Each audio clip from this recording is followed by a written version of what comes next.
All right, so last week we finished up talking about nucleophilicity versus basicity. We said for SN2 reactions, you need a good nucleophile, where for E2 reactions, you need a good base. And it's confusing because these have a lot of similarities.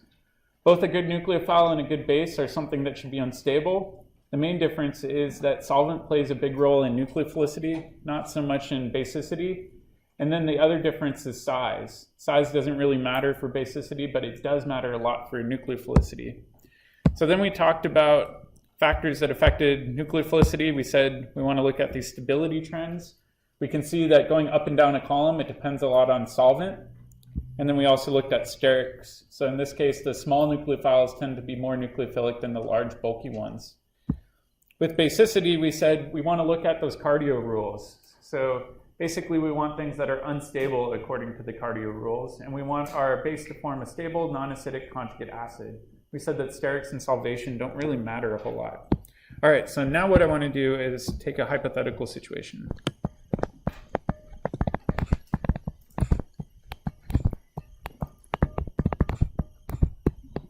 What if we want a base? Oh no, what is?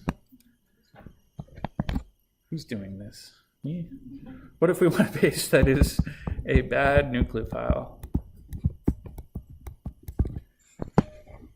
All right, so in this situation, we want something that won't do SN2 chemistry, but could do E chemistry. Can anybody come up with an idea for something that might be a good base, but is a bad nucleophile? So if it doesn't have a charge, I would say that it's not going to be a good base, right? Because a good base typically has a negative charge that's unstable. What's another thing we could do? What do you think? Bulkiness. So option 1. Use a bulky base. Okay, so let's take a look at a few examples of these bulky bases. Really, the main example that we're going to see looks like this. This is also known as potassium tert-butoxide. This is a really, really good base because we've got an oxygen with a negative charge, but it's so bulky, it's going to be a really, really crummy nucleophile. So in this case, this bulkiness is what's helping us here.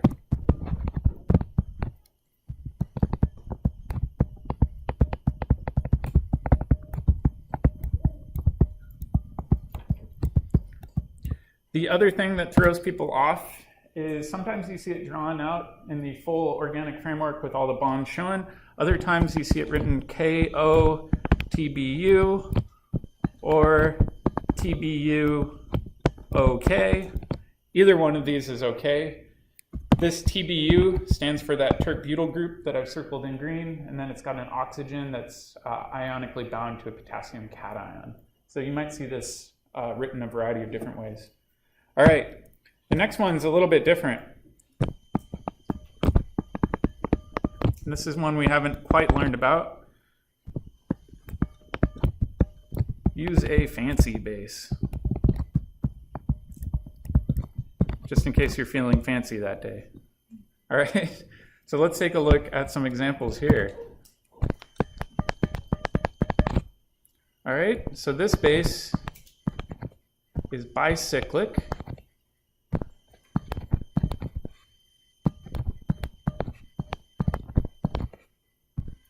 And it looks like this.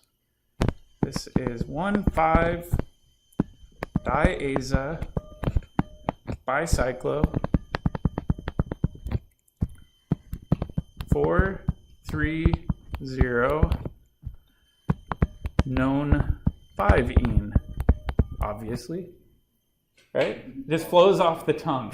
1,5-diaza bicyclo 4,3,0 known 5-ene. Most people don't call it this. Instead, it's called an acronym, DBN. All right, my question for you. Yeah? What's the azo part? Yeah, so azo stands for the nitrogens. That's a good question. So the 1,5-diazo means we've got nitrogens in the 1 and 5 position as we number this. All right, so my question for you is, which lone pair is going to act as the base? Do we think it's going to be this lone pair, or do we think it's going to be this lone pair? Check with your neighbor and see if you agree.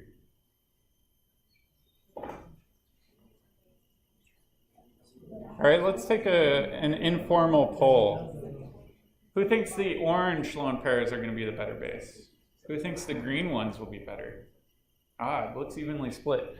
In these situations, what I like to do is just check. So for example, what if this top nitrogen steals a proton and becomes this? Is there any resonance to stabilize this? No resonance, at least none that would not violate the octet rule anywhere. So I'd say maybe, but let's try the other one. Let's imagine that the other one grabs a proton. So I'm just going to draw this in brackets as a proton like that.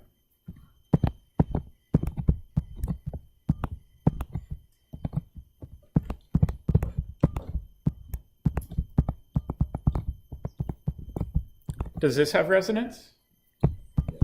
Yes, absolutely. In fact, we can take this pi bond, move it over.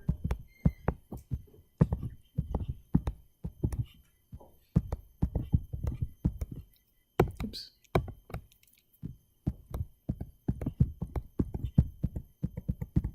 Now we've got a lone pair there, but we've got a positive charge there. Is that it? What do you think? We can move the lone pair down from up top.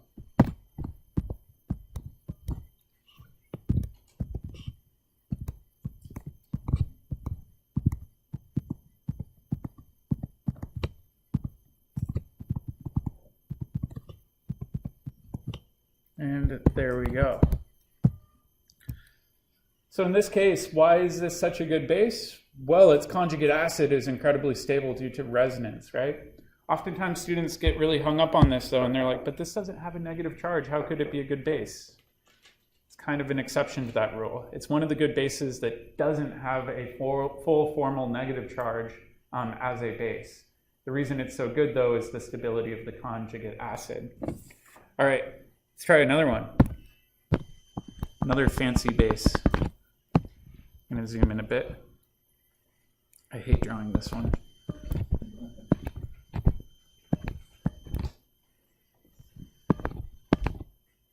Oh, shoot.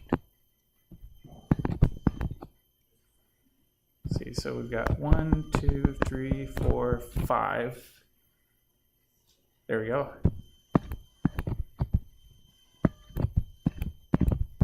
I'm really good at drawing hexagons. Anything outside of that is not my forte. All right, so we've got this one that's 1,8 diaza, again for the two nitrogens, bicyclo 5,4,0 undec 7-ene.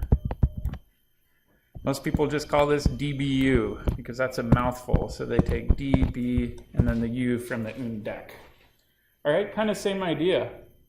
Which proton's going to be the better base? Or sorry, which lone pair is going to be the better base? The lone pair in orange or green? It must be green, right? This looks a heck of a lot like the prior situation. So really for this one, we can imagine kind of the same idea. I'm not going to draw out all of the possible resonance structures, but you get a resonance stabilized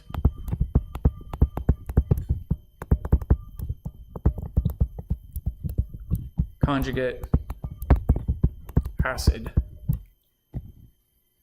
All right, so in the top one, we said use a bulky base. My question down here is, do you think these will be very good nucleophiles? Either one of these? We've got lone pairs that could be donated. What do we think? They're super bulky, right? So again, these are so bulky that they're going to be incredibly crummy nucleophiles. In addition, these fancy bases don't even have a negative charge, so it's not going to be a very good nucleophile if it doesn't have a negative charge. But it's a good base because we always get these resonance stabilized conjugate acids back out. Make sense? All right, there's one more option.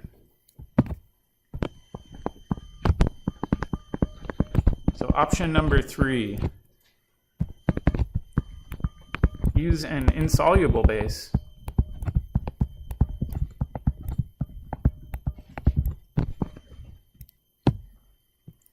All right. And this is kind of weird. It's not something they really explain in Gen Chem very often, but a base doesn't need to be soluble.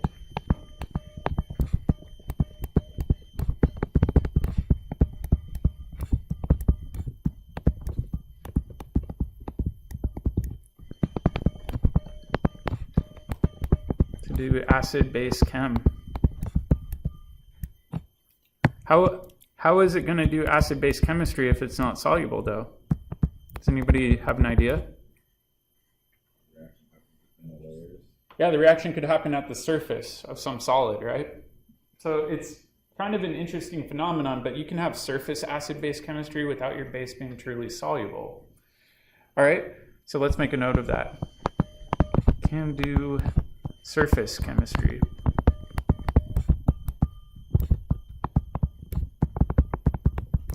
All right, so let's take a look at some examples of these non-soluble bases. First one is NaH, second one is KH, and then sometimes you even see LiH. Let's focus on NaH right now. We know that sodium always has what charge? Positive. So sodium is always positive. So in this situation, what's going on with the hydrogen? Must be negative. So this, if we think about it, must have a lone pair on it. This is called hydride. It's very, very, very different than a proton.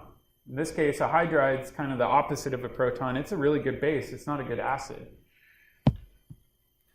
So this is a good base.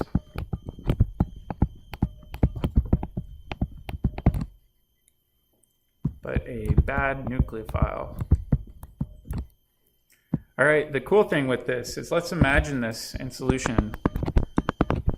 So I've got H minus, and let's say I've got, I don't know, proton coming off of methanol right there. Hydride, in this case, could steal this proton, dump electrons onto the oxygen. And what would our conjugate acid be after this? So it's H minus attacking the proton on methanol. What would we create? H2. This is hydrogen gas, which will just bubble out of solution, and then we'll get a nice clean product because our conjugate acid won't be around anymore. So in many ways, this is really convenient for doing acid-base chemistry because you don't have to worry about cleaning up some sort of conjugate acid.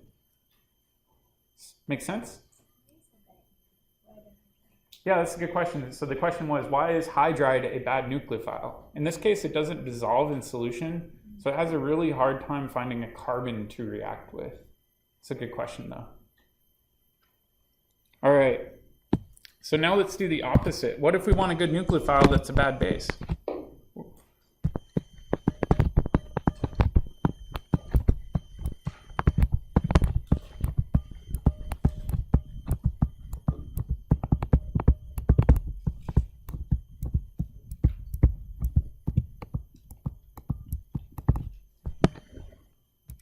All right, so this one gets a little bit more abstract. The first group of things that are good nucleophiles that are bad bases are halogens.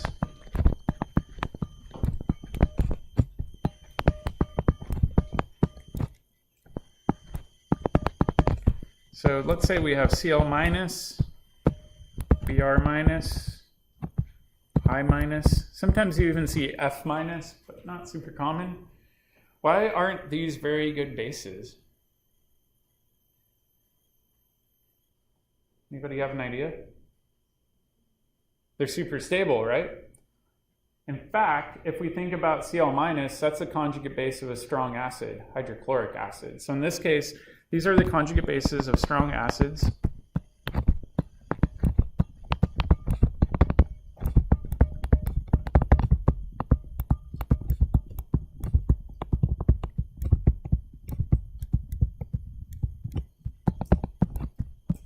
Therefore, they are bad nucleophiles. Why are they, or sorry, bad bases? Holy cow.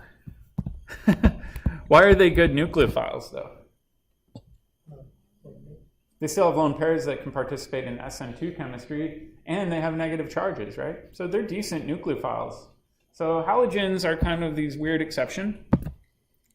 All right, the next one is pretty easy to remember, and this is sulfur-containing compounds.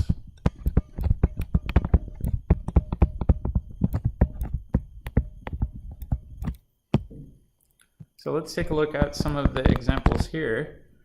We've got SH minus. We could have sulfur bonded to some other carbon group with a negative charge.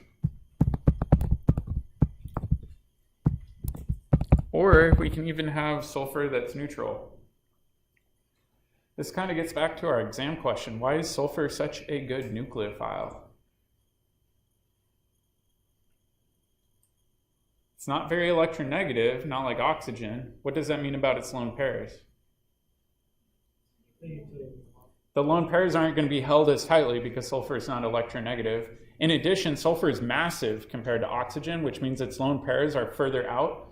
All of these have lone pairs that are really, really far away from the sulfur atom.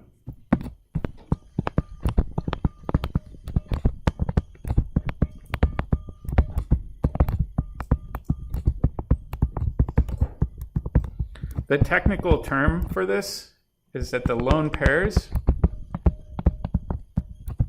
are polarizable.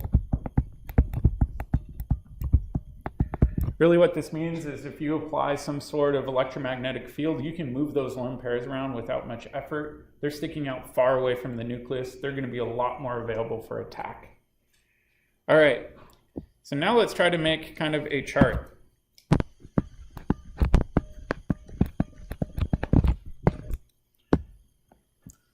So over here, we'll do good base only.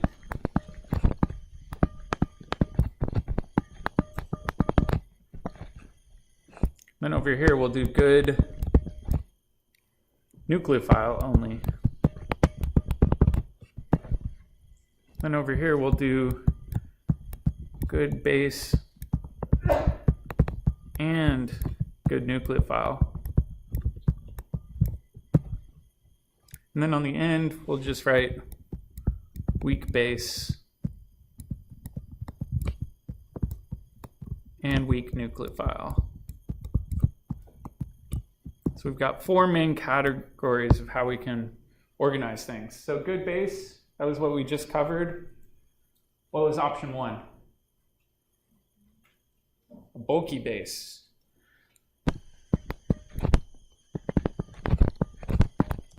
So this is so bulky, it's going to be a really, really crummy nucleophile. What was option two? Fancy base. DBU and DBN. Again, these are so bulky, they're only going to do acid-base chemistry. They're not going to do substitution. And then the last one for good base only? We said NaH, KH, whoops, I shouldn't have a comma. The non-soluble ones, lithium hydride. All of these do hydride chemistry. Hydride's really not a good nucleophile, only does acid-base chemistry. All right, now let's think about good nucleophiles. We said the halogens fall in this category because they have a negative charge, but they're the conjugate base of really strong acids, so they don't really want to do any acid-base chemistry at this point. All right, what's another good nucleophile?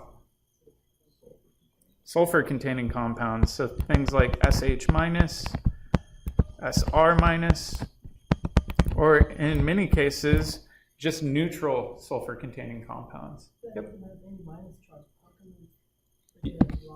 Yeah, in this case, it's kind of frustrating, right? Because in organic chemistry, there's a lot of exceptions. This is one of the exceptions.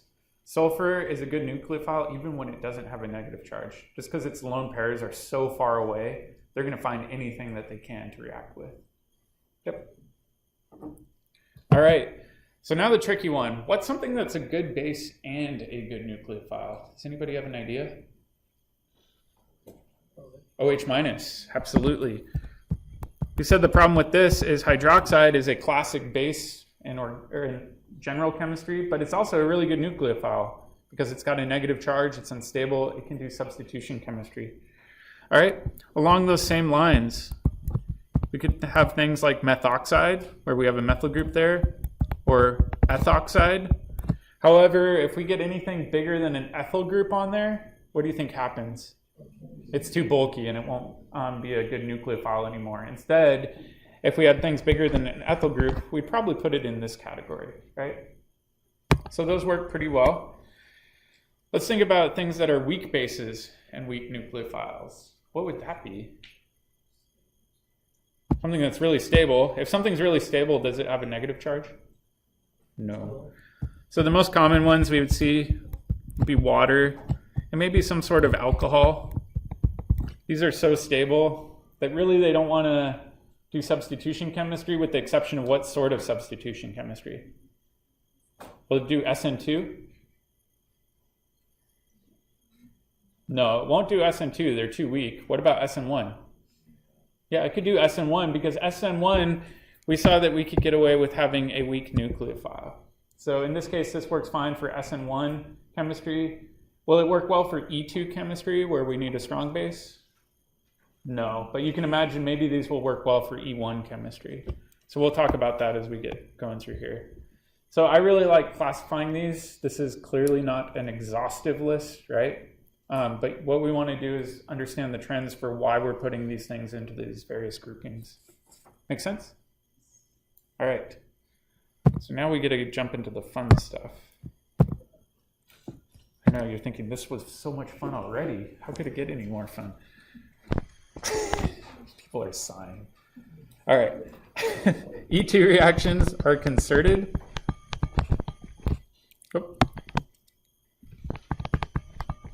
Second order reactions. Right? And we said that with an E2 reaction, we can find the rate as being the rate constant times the concentration of our base times the concentration of our substrate. Our substrate is just going to be our thing with our leaving group that also has beta protons, right? All right.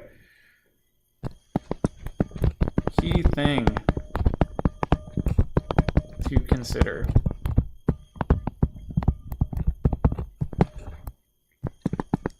And that is that your beta proton must be anticoplanar to your leaving group. So you might be wondering, what the heck are you talking about with this anticoplanar stuff? Well, I'll show you. All right, so let's say we've got this molecule, and I've got a leaving group right here, bonded to a carbon. Down here, I've got a methyl group, an ethyl group, hydrogen, and over here I've got two hydrogens as well, so let's draw them all in. All right, so over here I've got my leaving group. Our goal is to find a proton in the beta position. So if we think about where the beta position is, we know the carbon with our leaving group is alpha. That means our beta position is right there, and we've got this proton right here. So anti means opposite sides. Is this proton on an opposite side? Yeah, I'd say so. It's on the opposite side of the leaving group, pointed in a completely different direction. Is it coplanar, meaning residing in the same plane? Yes, exactly. So this would be an example of an anticoplanar beta proton.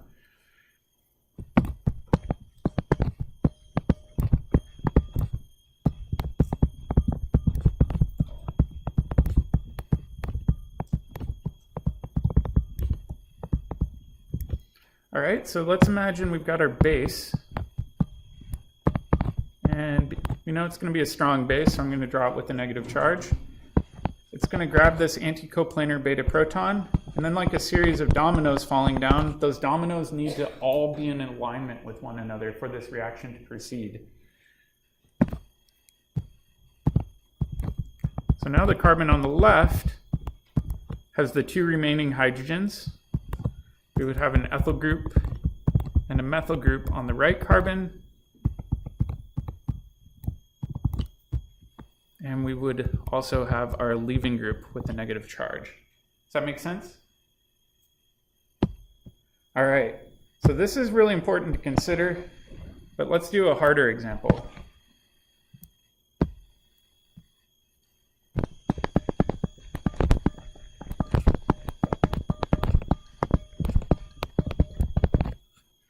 All right, so in this harder example,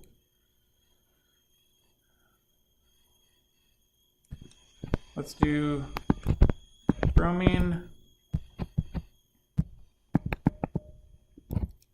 Actually, sorry. Let me fill this all out.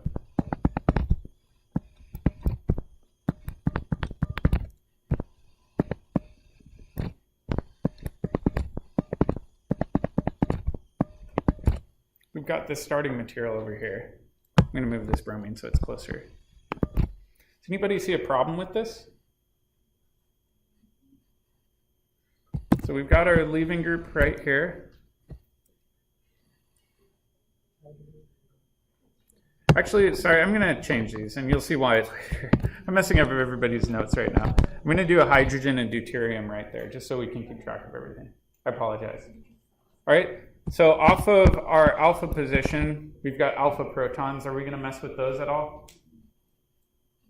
No, we need beta protons. So our beta proton right here is in this position. Is that anticoplanar? No. No, it's not anticoplanar. Does that mean the reaction won't work? Not necessarily. Why? The whole bond can rotate, right? All right, so let's do something.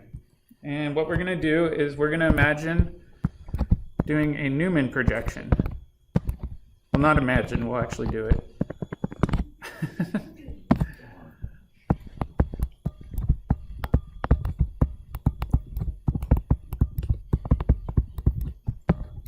Okay, so in our front carbon, we've got our ethyl group sticking up. What's going to be down here to my right? A methyl group. Got our hydrogen here, and then we can add in our back carbon. All right, we know that the bromine's going to be sticking down. What's going to be up in the right? Deuterium. And our hydrogen's going to be here, right? So we've got a pretty good Newman projection. And like we said, this bromine is our leaving group. In the back, we need this hydrogen. Oops, sorry, that's the wrong hydrogen. That's the front. We need the front hydrogen to be anticoplanar. So what can we do? Well, we need to do a bond rotation, right? So let's try to rotate this so that this hydrogen is anticoplanar.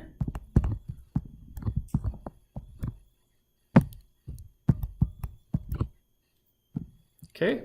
So if we do this, oops, we're going to have a methyl group here, hydrogen up, ethyl group here, and then our back carbon we really didn't touch at all.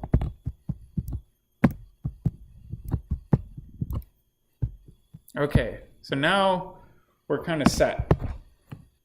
So in this situation, this will do E2 chemistry. Make sense?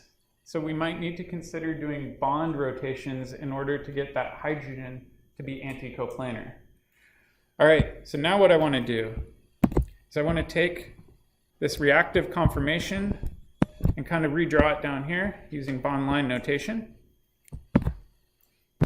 So this back carbon, we really didn't move at all.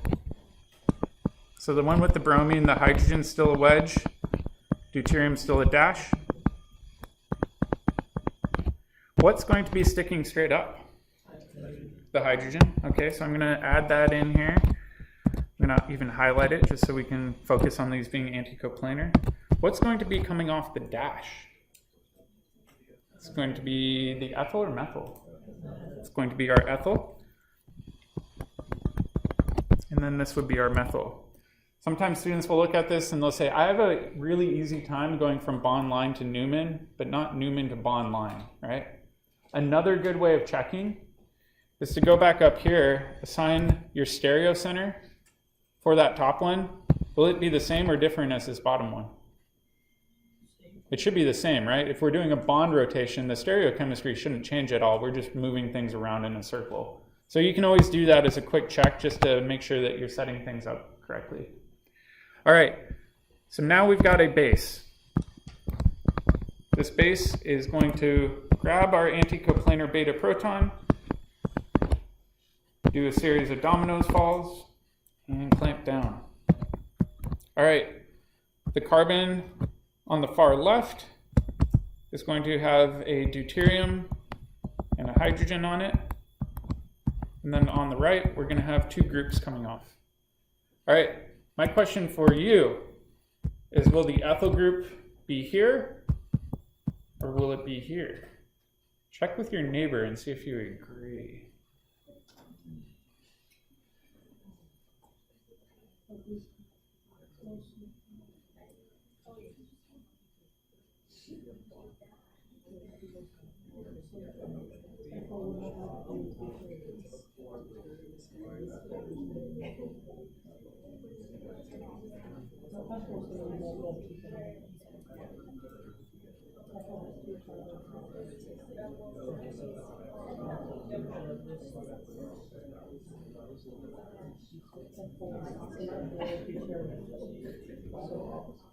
Okay, I'll give you a hint too. Let's imagine this carbon. Is it tetrahedral, trigonal planar? How would we identify it?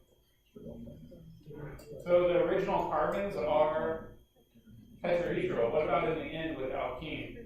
They're trigonal planar. So what we must be doing is taking a tetrahedral molecule and smashing it down to be flat, right? All right, so if we imagine kind of smushing this to be flat, what groups would be on the same side?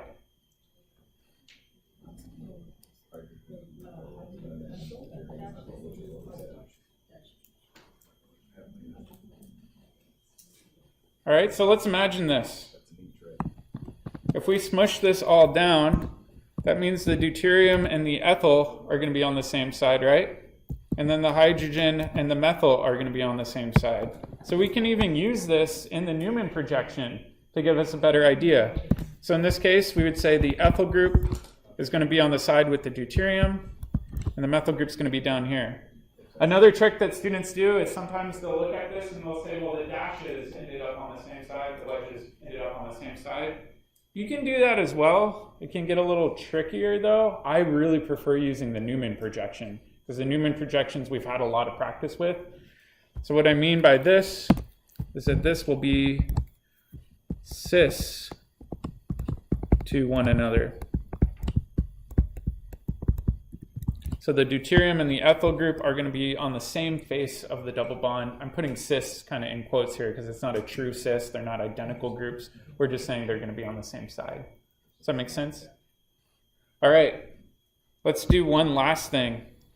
So in this reaction, we're getting our conjugate acid and our leaving groups falling off. Is this an E or a Z alkene? This is a little trickier.